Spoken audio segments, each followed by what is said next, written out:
High, মাঝখানে অনেকটা দিনের গ্যাপ পড়ে গেল।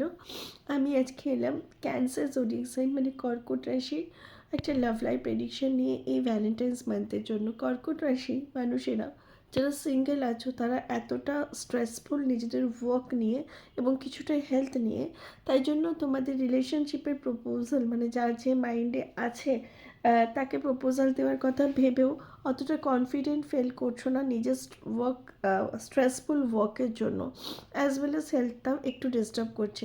অ্যাজ ওয়েল অ্যাজ যদি প্রপোজাল পেয়েও থাকো, তোমরা নিজেরা কোথাও কোনো একটা জায়গায় কনফিডেন্ট নও কিছু কিছু কর্কট রাশির মানুষেরা, তাই জন্য রিলেশনশিপের প্রপোজাল দিতে এবং নিতে সেটাকে করার জন্য একটু টাইম নিচ্ছ বা একটু সময় নিচ্ছ।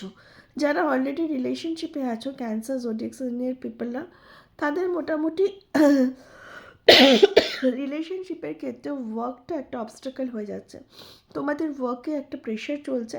Of course after 14th or after 20th পরে তোমাদের ওয়ার্কে আরও আইডেন্টিটি পাবে, রেকগনিশন পাবে, কিন্তু এই ওয়ার্কটা একটু বাধা হয়ে দাঁড়াচ্ছে তোমাদের রিলেশনশিপের ক্ষেত্রে। যতটা টাইম দেওয়ার ততটা দিতে পারছো না এবং সেক্ষেত্রে একটা ছোট অবস্টাকল ক্রিয়েট করছে, কিন্তু অতটাও বড় নয়। তার মধ্যেও তুমি ব্যালেন্স করার চেষ্টা করছো এবং সেকেন্ড লেভেলে ডিপার লেভেলে কিছু কিছু ক্যান্সারিয়ান্স পিপলসের লাভ লাইফ যাবে।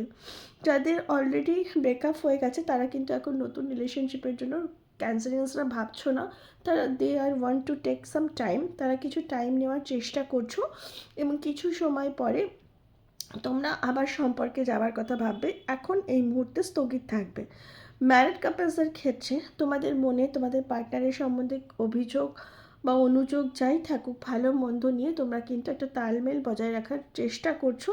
কেননা তোমাদের মনে হচ্ছে যে সম্পর্ক কেবলমাত্র যে ইমোশনাল ওয়েতে ভাবলে হয় না, প্র্যাকটিক্যালিটিও ভাবতে হয় এবং সেই কারণে স্পাউসের সাথে কিন্তু তুমি সম্পর্ক এই পরিস্থিতিতে ভালোভাবেই মেনটেন করবে বলে মনে হচ্ছে।